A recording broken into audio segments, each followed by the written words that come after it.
Today's case study is the journey of Ryan, who is currently 6 months into his about 10-month journey to get to his first 70.3 half Ironman. But he signed up with us having never done a triathlon, a complete beginner and very enthusiastic new triathlete ready to take on the sport. And Ryan is 38 years old from Houston, Texas. And he was extremely motivated to sign up and get to the goal of his first 70.3 in Oregon, July this year. And he came in with some general running experience, no swimming experience, and not much riding. And he did the first step, the best step that we love, where he heard our message that we said, don't just start a program at the last minute, especially if you're a beginner. In his own words, he heard the message loud and clear that you can't expedite fitness, you can't rush it. So he decided last October just to get going with us, and that was the best thing for him. A big green tick for us for starting that early and giving himself the most amount of time to help him truly be ready for his first 70.3. It's a great story again, and I know we focus on a lot of beginners, but this is an actual real novice. And the irony of this whole story is that because of this podcast, where we try our best to help every athlete around the world to be a better version of themselves, he heard that message and he wanted to sign up for his first triathlon, and he joined us because of this podcast. And now he's the star of this podcast in this episode. I love that.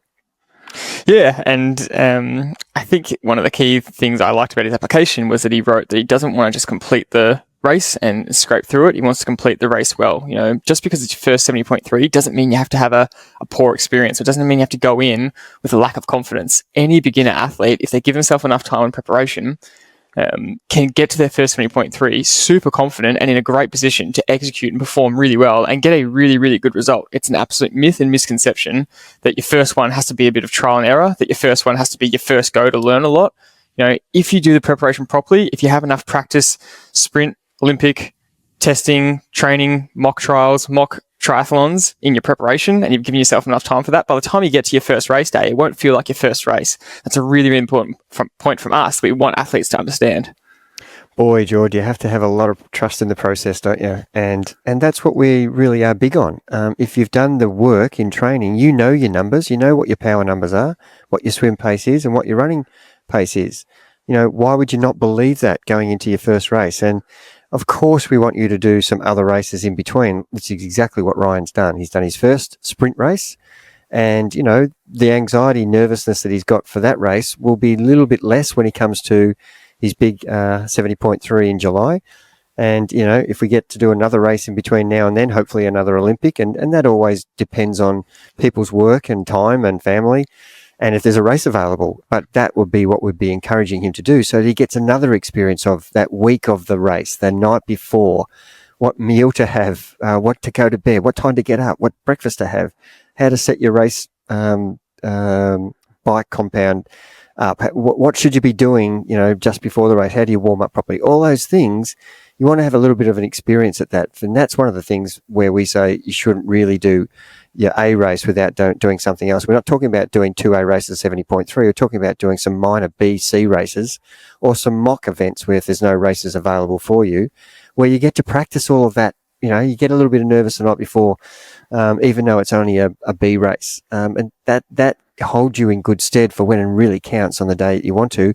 And as we say, you just go out and execute what you've normally done in your training. And that's the reason why you should be trusting the process. But boy, it takes a lot of mental toughness to you know, do something for the first time that you haven't done before and trust the process. Yeah, and we're going to give a really, really important reason as to why we think that you need time on your side and the disaster that could happen if you don't do it this way. So let's go through the numbers. Let's go through his testing results so far in the program and his kind of first 6 months in the program and the training that we've been focused on. And then we're going to go through his first sprint triathlon, first race he's done, and how he executed, and the coaching that we go through from here to really help anyone in a similar position understand what they need to be doing to improve. So the swim, as he said, he came in with not much of a swimming background, and his first 500 meter time trial was 2:35 pace. And from then to now, he's improved a whopping 10 seconds per 100. So he's down to a 2:25 swimmer, which is a big change for a beginner swimmer. And we're going to discuss shortly some key things he needs to change to really be ready for that 70.3, because a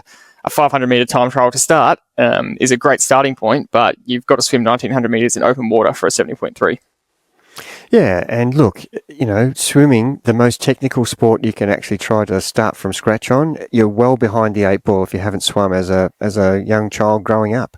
And so, that's what we have to deal with. And fitness is one thing. We've talked about that on the podcast many times, but you need to get your technique up so that you can actually, for the same fitness level, you could actually swim 10 or 15 seconds per 100 meters quicker than if you hadn't done any technique work. And that is the big change. And obviously, when you get into the Northern Hemisphere summer, and they're in spring now, you've got more opportunities to swim outdoors, whereas during the winter, you've got zero opportunity unless you live in a really temperate climate. So not only swimming in the pool and looking at your technique, but getting you used to open water swimming is going to be a key to giving you confidence on race day that you can get through it. Yeah, I'll reiterate what I loved about Ryan's attitude from the start, and he really made these points, was that he put his hand up and said, I don't know exactly what to do, and I'd rather just be told what to do, and I'll follow that process. Exactly what you said before. You've got to be actually willing to trust the process, and he was. And he goes, here's my level at the moment. I'm putting my hand up to say I'm a complete beginner. Just tell me what to do, and I'll do it. And for a beginner swimmer and bike rider, his FTP was at 150 watts in his very first test with us, and it's now up to 215 watts. So that's a 75 watt change in this period, which is... again, we say those numbers not flippantly. Just because you're a beginner does not mean you're guaranteed 75 watt improvement. You really have to work at that. You have to practice executing. And yes, training itself, even if you do, if you just do any training consistently, you will improve. But to get 75 watts, that shows a sign of sticking to the good structure of the program. And as we'll talk about in his race results, what that actually means on race day.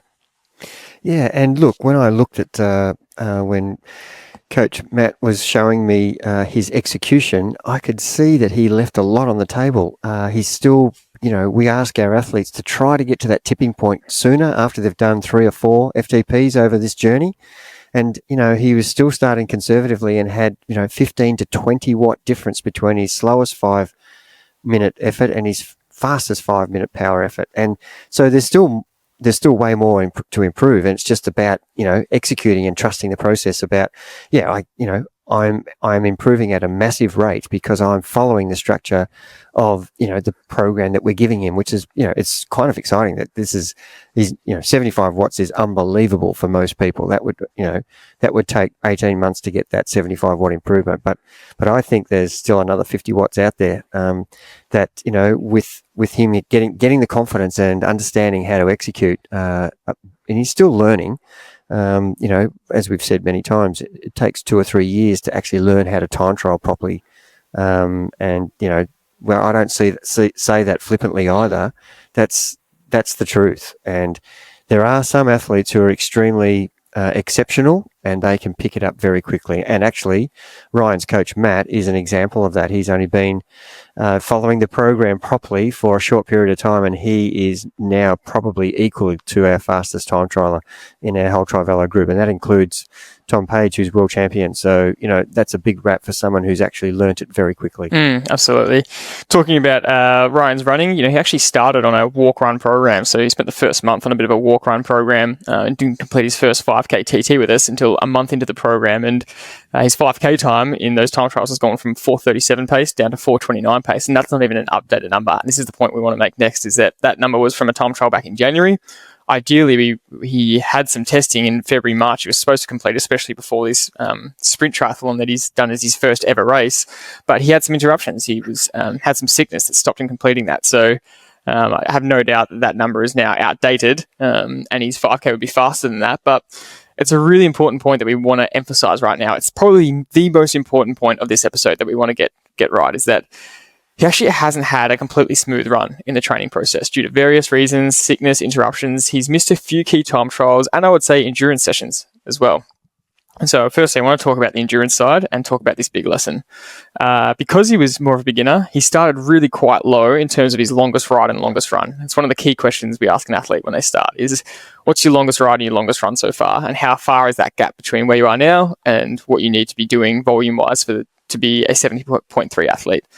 And once he did get running, his long run was 30 minutes. That was his long run. And his long ride was up to an hour, And so to slowly build that up from there to where he is now, he's up to around that 80 minutes above for the long run and about 2.5 hours for the long ride. that's the process you've had to go through to get yourself 70.3 fit. And it would be higher, but again, he had some interruptions and a few of these key sessions have been missed where we haven't been able to build that volume quite up. And so this is the most important point of the episode, that when you give yourself the minimum amount of time to prepare, you are banking on everything going right and having no interruptions to your program to get through it all. But if you give yourself more time, you allow for what is inevitably going to happen, interruptions to happen, whereas if you do miss some sessions, it's not going to be detrimental to your program. But if you just start a program 12 weeks out from your race or 16 weeks out or 20 weeks out, and you need every single one of those 20 weeks to go right for you to be prepared for your race, if something goes wrong for a couple of weeks and you're behind the 8 ball, suddenly you're rushing your process, you're rushing your volume, it's not going to be very good. The consequences are huge, Jordan.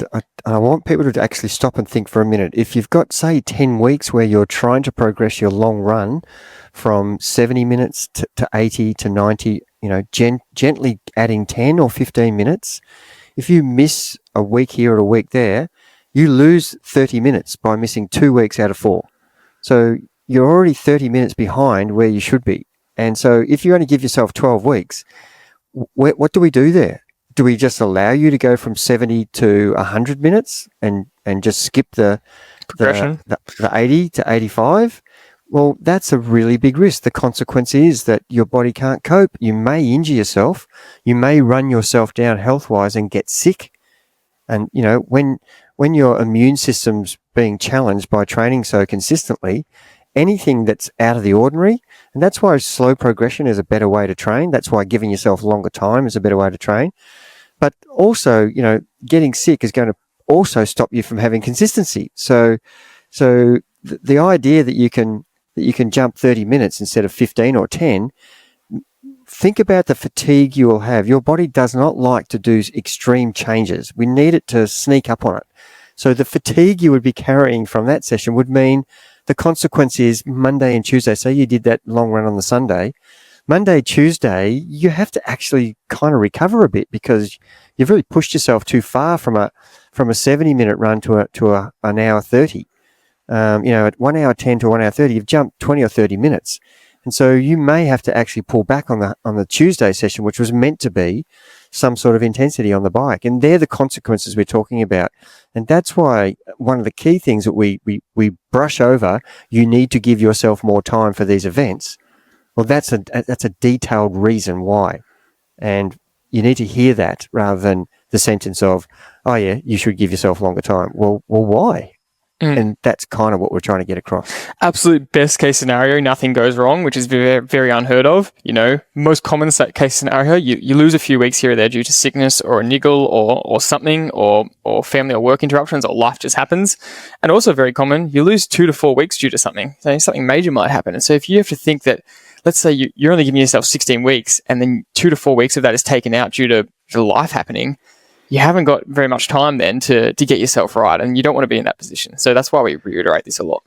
And also, George, don't forget, we try to do it where we're doing some sort of load into your body, then some sort of recovery, and maybe a race in there. So in that, you might have 2 races in that 16 weeks where you have to do a little mini taper and a little mini recovery. So already you're on top of what you're talking about with injury and sickness, you've got 2 weeks of interruptions out of the 16. So the longer you give yourself, the more chance you have of getting to the actual race day in the best shape of your life. And of course, there's just the natural principle of programming that you can't just increase every week for 16 weeks. That's not how programming works. You need scheduled deload weeks and recovery weeks in there to allow your body to respond. So you can't just go 10 minutes, 15 minutes into your long run every single week for 16 weeks. You will break down. So there's that as well. So we want to take it to his first sprint race. He's just last week done his first ever triathlon, which is super exciting, and huge credit to him to come from the position where he was to coming into this triathlon, we would say with athlete and coach confidence. And you always have some nerves and anxiety for your first triathlon, but he's trained so well that we had a very solid plan, albeit conservative, and we'll discuss why that was the experience. But I just want to talk about some comments from his coach, Matt, in his post-race analysis, which said, "What an incredible achievement in completing your first ever sprint distance triathlon." And we were just focused on the race plan. And at Trivelo, we know that if you execute a race well, the results will follow. And so we'll go on to talk about his execution. But Matt just wanted to point out that it's not about results, but we want to highlight the results for your first ever triathlon. And you came 7th in your age group, came 36th out of 145 of male competitors, and 42nd out of 214 total participants, which is top 20% in your first ever race. And amazingly, your bike leg was 4th in your age group and 16th fastest male overall on the day on the bike, which we're really pumped with, because we just love if someone can execute a bike well. It shows how much faster they can ride a course than other athletes who don't know how to execute well. And look, when we dig into this, we'll see that he actually could have performed better on the bike had he not been so conservative, but he did follow the plan, and that's actually what we're more impressed with. He did execute a little bit too conservative, but that's better than blowing up. And to be fair, to come 4th in your age group when, literally he only started in October where he hadn't ridden a bike. So, it's pretty incredible how much information he's taken on board, and Matt's done a great job in really coaching him along how to pedal the bike properly, which makes, you and I so rapt that, an athlete gets a result like this because of his attention to detail and listening.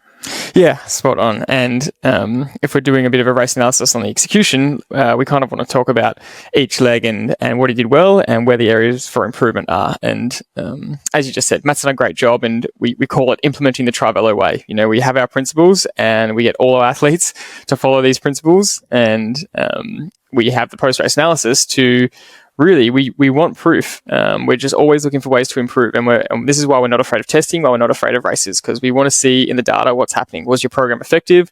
Where could we improve? Where did you go really well? What do you do the same for next time? And what do you change for next time? And so, yeah, I think the swim, one of the main points was there was definitely a bit of nerves about the open water swim first time in a triathlon. And it was, as a sprint race, it's 300 meters, and Matt's big point was, you just got to remember, we've got to keep working really hard, because your swim pace was fine. The execution wise, probably some improvement is went out a little bit hard and gassed a little bit towards the back end, but really got to remember that our big A goal is the 1900 meter swim at the half Ironman. And so this is a great starting point, but the big work from here is to really keep pushing to that open water swim. Yeah. And look, the adrenaline at the start of your very first race, and you just swim faster than you want to, and that's just what happens to everybody. But we're trying to get that message across. You don't have to do that. You can, the last couple of events that I've done, I've actually walked into the water and tried to keep my heart rate down so that I'm not actually breathing heavily by the time I start to swim, which it looks really weird because I'm the only one doing it. But the purpose for it is that I'm trying to keep my breathing under control. So when I start swimming, I'm not already out of gas in the first 20 strokes. So for a beginner, that's kind of what we want to push out there, that idea that, you're not trying to win the race. So there's no point in, if I'm talking to, any of our world champion guys like Stevie Mack or Tom, or I'm telling them, get going, get into the water as quick as you can, run.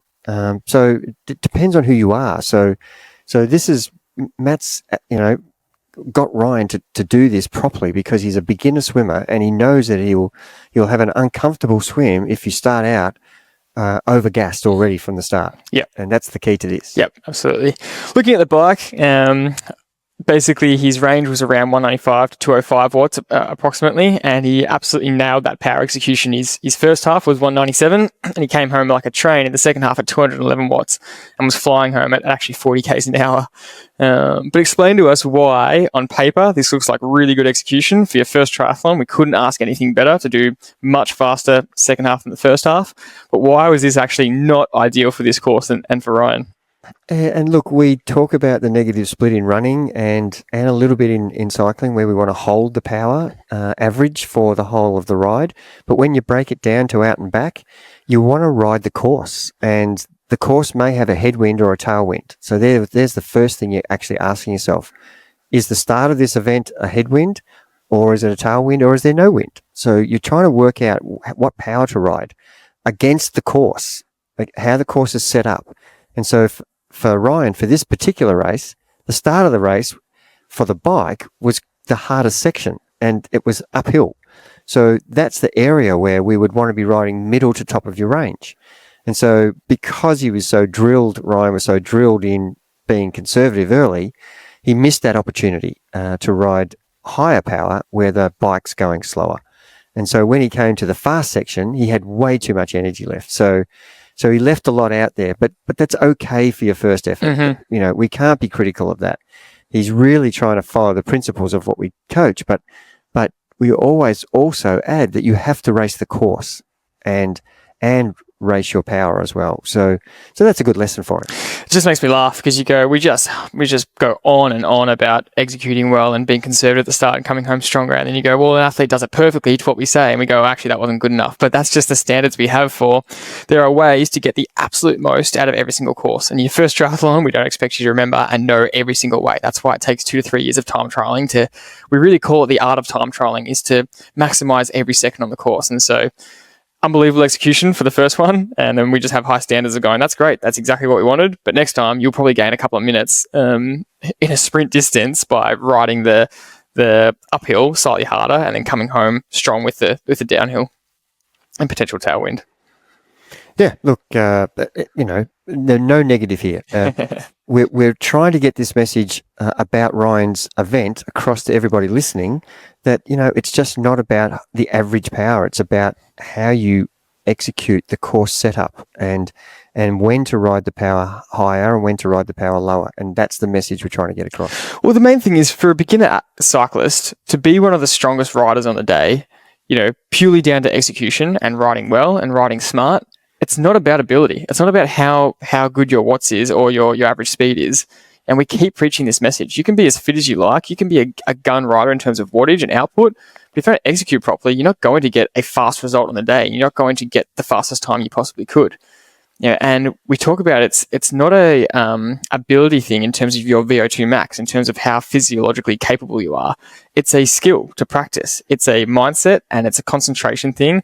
And any athlete, whether you push 100 watts or 400 watts, can practice execution. And if you execute right, you're going to get the best result possible on the bike. And that shows here, which is probably the most exciting thing. Yeah, and at the end of the day, you'll have some really good days where you're nailing the execution, you're really pleased, and then you'll have some days where you've forgotten to concentrate on where am I in the course, what should I be doing, and they're the key things that I think when you're doing your first ever event, it's overwhelming, Jordy. You actually are just concentrating on trying to do a few things right, and as you know, to time trial well, you have to be asking yourself repeatedly over and over, where am I in the course? Is it uphill, flat, or downhill? Is there a headwind or a tailwind or a crosswind? What's my cadence? What's my power? Is it in the range, too high or too low, or is it in the right level? So, you know, what's my heart rate doing? Have I had nutrition? There's 7 things that I would be asking myself over and over within 1 minute. And that's how you should be concentrating. That's the discipline of concentration.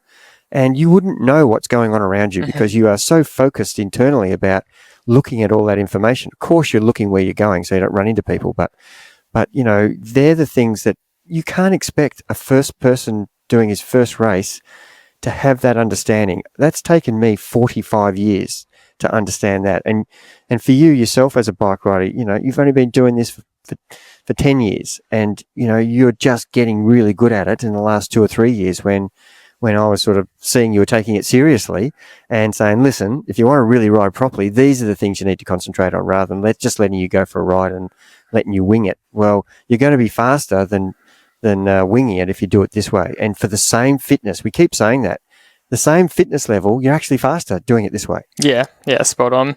When we look at the run data was a little bit skewed in terms of the race results had him at about 4:39 pace, I think, for the 5K, which comparative to his fresh is unbelievable. Training Peaks had him at about 4:50 pace. There's some disparity sometimes. We always check the Training Peaks analysis if someone doesn't stop their watch till 30 seconds after they finish, or we couldn't quite get it exactly right. But he was somewhere between 4:40 and 4:50 pace for the 5K run. And as we spoke about, his fresh 5K in January was down below 4:30.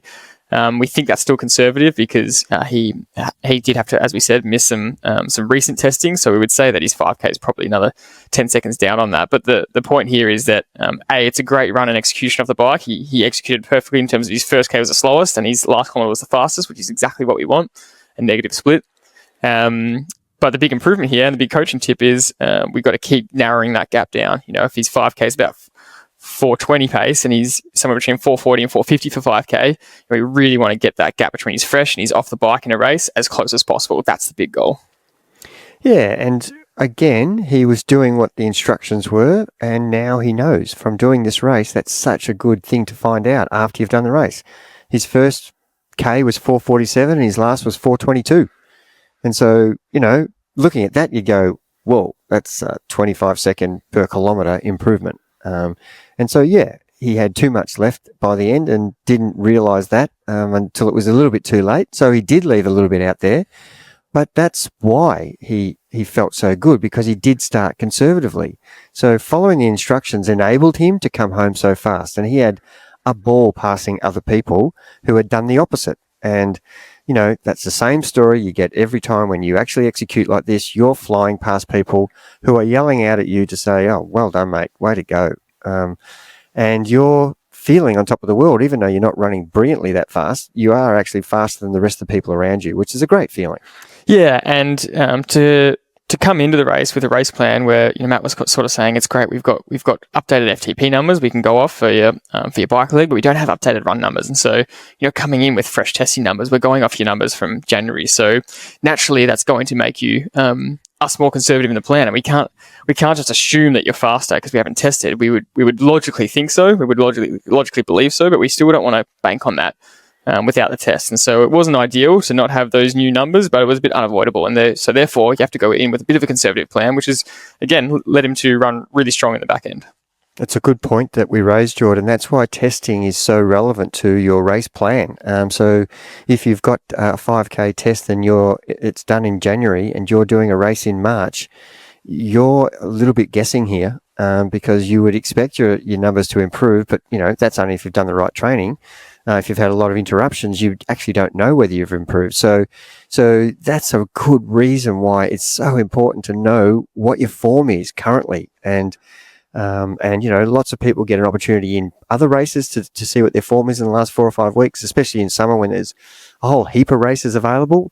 But when this is actually the first race of the season in the Northern Hemisphere, you haven't got a lot of that data available in racing or in training. So yeah, it's another example of why testing is important for your race plan. Just overall, a great journey so far. To really come from where he has to this first race is a phenomenal result. And then I can't wait to watch his next few months as he really gets ready for 70.3 Oregon. And he's got such a good base to build off now because he's given himself that time. His volume's at a really good spot. And to build off that's why we call it a base period. And base building period, a base phase, and then to build off that and then slowly work his way into what will be a race ready phase is the exciting part and what gives him confidence to really be able to execute well in the 70.3 on race day. Yeah, we've got roughly 12 to 14 weeks until he's 70.3, and that doesn't sound a lot, but it is actually quite a lot of time to get yourself more prepared for the 70.3, and I'm super excited to see how Matt delivers him on race day and how well a good a job Ryan can do in staying consistent, because at the end of the day, the more times you miss sessions because of whatever the reason, the less satisfied you'll be come race day when you stand on that beach and look back at your training. You want to be super proud of what you've done. And so I know that Ryan's really keen to nail everything, but life does get in the way, and it does take a lot, as we said in the last podcast, a lot of planning and preparation to make sure that you can actually perform the training sessions and the testing sessions and on race day. What a great position to be in. It's to start where he was and to have completed his first ever triathlon. And I think it's exactly 17 weeks to a couple of days, 17 weeks and a couple of days till the actual race of Oregon, which, to be in the position he's in now, to have that base underneath him, to have done that kind of work and then be 17 weeks out, you're just giving yourself the best chance of success. So good stuff to Ryan, good stuff to his coach, Matt. We love, the implementation of the Trivelo way and the Trivelo method, and we can't wait to see the journey from here. If you'd also like to experience the same sort of journey and get coached by us, you can go to our website, trivelocoaching.com.au, and apply to get coached there. As you've just heard from Ryan's story, we coach athletes. We are from Australia, but we coach athletes internationally all around the world, as all of our coaching and programming is online. Thank you very much for listening, and we'll see you in the next episode.